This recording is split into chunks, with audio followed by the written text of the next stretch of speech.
On the XRPL, there isn't as much buzz right now due to a lack of decentralized app development on the platform. This is largely due to the absence of smart contracts on the XRPL, a problem which the Zahao sidechain, along with the Evernode Layer 2, solving in order to bring smart contracts to the XRP ecosystem. With Zahao now live and onboarding users, along with Evernode actually launching on January 15th. I'm super hyped for that, by the way, which will release access to decentralized apps as blockchains to the world. There's tons to be excited about, but it seems currently, right now in the beginning of 2024, we are in a state of silence in the XRP community. I mean, there's not much going on. Compared to the rest of the crypto ecosystem, it is very quiet. But I believe this is the calm before the storm. There's tons of liquidity, in my opinion, just waiting to be unleashed in the XRPL community and the XRP ecosystem. We've already seen Corium and Sologenic kicking off the year with new projects such as Pulsara, which is hosting an airdrop right now. By the way, if you do want airdrops, check the description for multiple links to multiple airdrops. It really helps me out and it helps you out too, so it's a win-win. Anyways, I'm going to talk about all three on this podcast, Corium, Sologenic, and Pulsara, since they are XRPL ecosystem related. So just watch out for those episodes. But again, in my opinion, this is the calm before the storm. All right. Right now in the XRP ecosystem, we are seeing agents attacking the top three sides of the cryptoverse. We have Corium building on Cosmos technology in order to connect the XRP ecosystem and the true end goal, the XRP ledger, into the Cosmos blockchain ecosystem, or IBC, the inter-blockchain communication protocol. That's chains like Celestia, that's chains like Injective. Meanwhile, we have Zahao acting as an internal agent in order to build XRPL-based dApps and introduce them to the crypto industry, in order to operate as a live, real-world testnet of the implementation of smart contracts onto the XRP ledger in an optimal environment of live execution.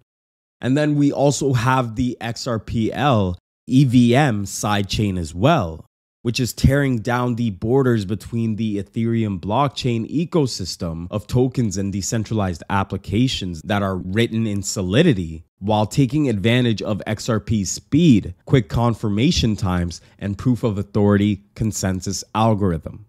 What people don't realize is that while on the surface the XRP ledger and ecosystem may seem dead, to the point where people are mocking and laughing at XRP holders on crypto Twitter and on all forms of social media, in reality, XRP is operating as a shadow government in the cryptoverse. While XRP may be so stable in price, a person could confidently use it as a substitute for a banking account and fiat savings, in reality, all the gains that aren't seen in XRP directly are all being fed to its many spin-offs that are working to not make this a crypto industry, but an XRP ledger industry, where all blockchains feed or derive from at one point or another to the XRPL and back to XRP. The future of blockchain is that all roads will lead to Rome or XRP or Babylon or whatever name you want to use based on the age and context. There's a reason why XRP is notorious for pumping at the end of cycles.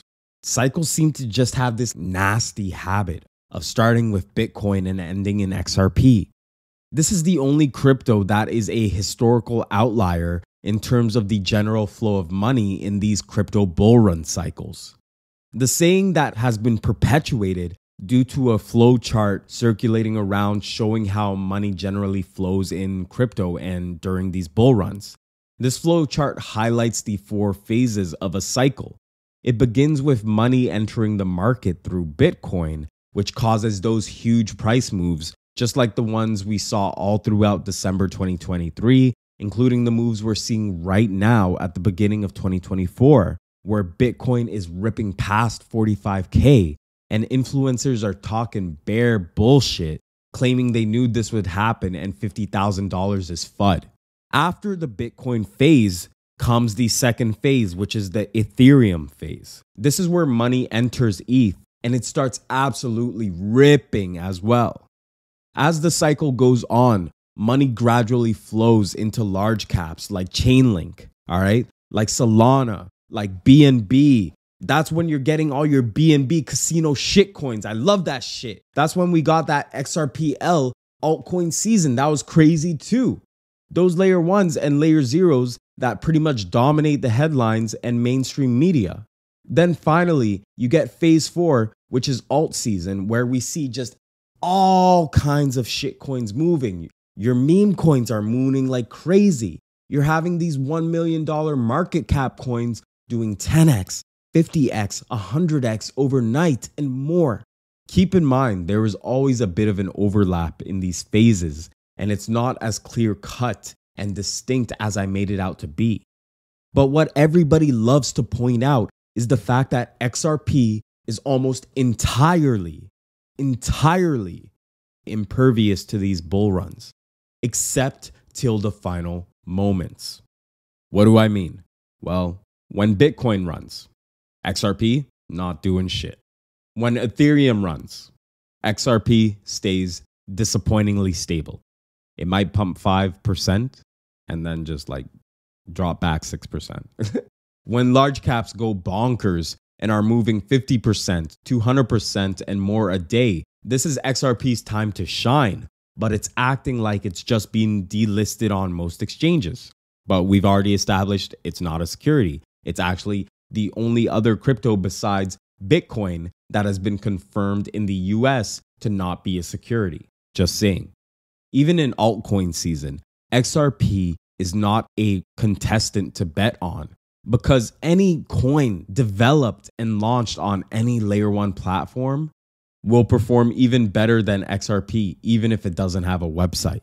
But it's only at the end of these cycles where XRP goes on massive tears that consistently leave mockers of XRP holders in absolute shock. XRP is exactly like Ethereum in the sense that it makes moon missions that leave people speechless, but it comes down time and time again due to price manipulation. But what is this manipulation and suppression really? A lot of people speculate that it's based on the SEC lawsuit that was recently closed where XRP was deemed not a security. But that wouldn't make sense because plenty of other countries, including Japan, Australia, United Arab Emirates, China, declared XRP not a security years prior to the SEC case. And it's not like you can't buy XRP in any of these countries, right? It's not like you can trade it, right? Many people claim it's because the token is tied to many governments and financial institutions and countries as the foundation behind their upcoming central bank digital currencies. And while this is true, and countries such as Palau have had successful real-world implementations thus far, by the way, I really need to talk about how the Palau dollar central bank digital currency is actually a United States dollar CBDC test. But since the official currency of Palau is actually the US dollar, and Palau does not have its own native currency, it's actually a tax haven for a lot of people who live in the US. But going back to topic, even then, over-the-counter deals could mitigate a lot of the needs to suppress the price of XRP in the open market to such an extreme and absurd extent, leading to its almost benign nature in the face of multiple bull runs.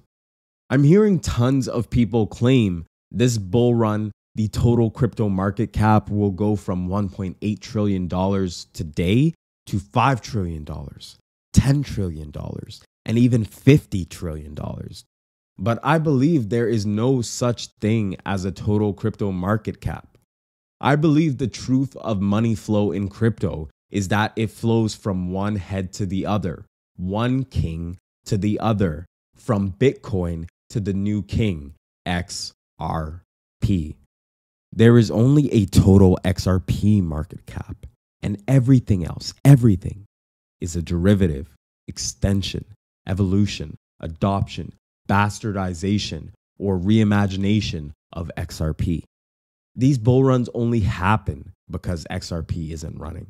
Because if it was left to its own devices, then all these worthless vaporware shitcoins with flawed technology that actually are securities, you can just go on CoinMarketCap and you can see tons of them, the majority of them, 99% are securities. All your favorite shitcoins would be left with nothing but rags to their name and $0 in liquidity. But in order to stimulate money flow and as a result allow people to produce and develop in the crypto industry so we can see some real innovation through these piles and piles of dog shit projects, in reality, 99% of these cryptos are fucking garbage. And this is just like the dot-com bubble. The last man standing will be the ones who actually did the work, the cryptos that developers are actually building on, the companies and platforms and industries being built off the back of real technology, the projects working to actually connect all these chains together in order to stop this fragmented ecosystem of isolated playgrounds and sandboxes and create a real foundation for the infrastructure for Web3 and decentralized finance, not just for a bunch of NEETs playing with speculative assets online, but for the foundation of the entire financial system of society.